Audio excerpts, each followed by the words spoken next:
Ny mety toetry ny andro eny an-dranomasina ny alakamisy voalohan'ny volana Jona 13 amin'ny 9 maraina hatramin'ny zoma faharoa volana Jona 13 amin'ny 9 maraina.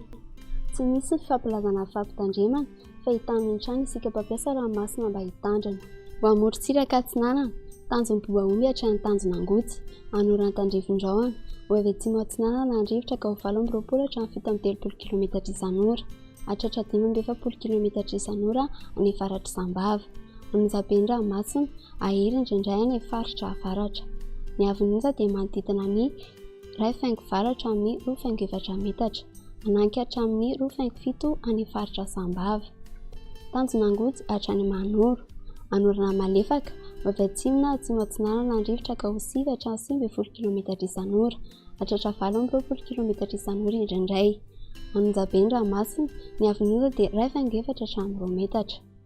Manoro hatrany Taolagnaro, andrahona amin'ny Sitokotoko, ho avy atsimo Atsinanana na Atsinanana andrivotra ka ho 9 any avaratry Manakara, ho avy Atsinanana na avaratra Atsinanana kosa any Kafa ka ho 9 hatramin'ny 9 km izan'ora. Adimy mpanonja na anonjaben'ny ranomasina ny avin'onja dia 1 hatramin'ny 1,5 metatra. Taolagnaro hatrany Tanjomvohimena, Ibalika masoandro, ho avy Atsinanana andrivotra ka ho 20 hatramin'ny 30 km izan'ora. Anonjaben'ny ranomasina ny avin'onja dia manodidina 2 metatra. Morontsiraka andrefana, Tanjomvohimena hatrany Tanjonankapo, Ibalika masoandro, iovaova amin'ny fitsokon'ny-rivotra ny avaratry Toliara ka ho 9 hatramin'ny 9 km izan'ora, ho avy Atsinanana na atsimo Atsinanana kosa ny Kafa ka ho 20 hatramin'ny 15 km izan'ora.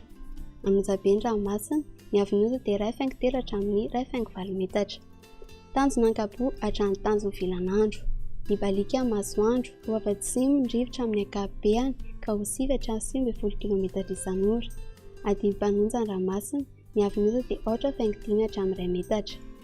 Tanjonvilanandro hatrany Analalava, Ibalika masoandro, ho avy atsimo Atsinanana andrivotra ka ho 9 hatramin'ny 17 km izan'ora.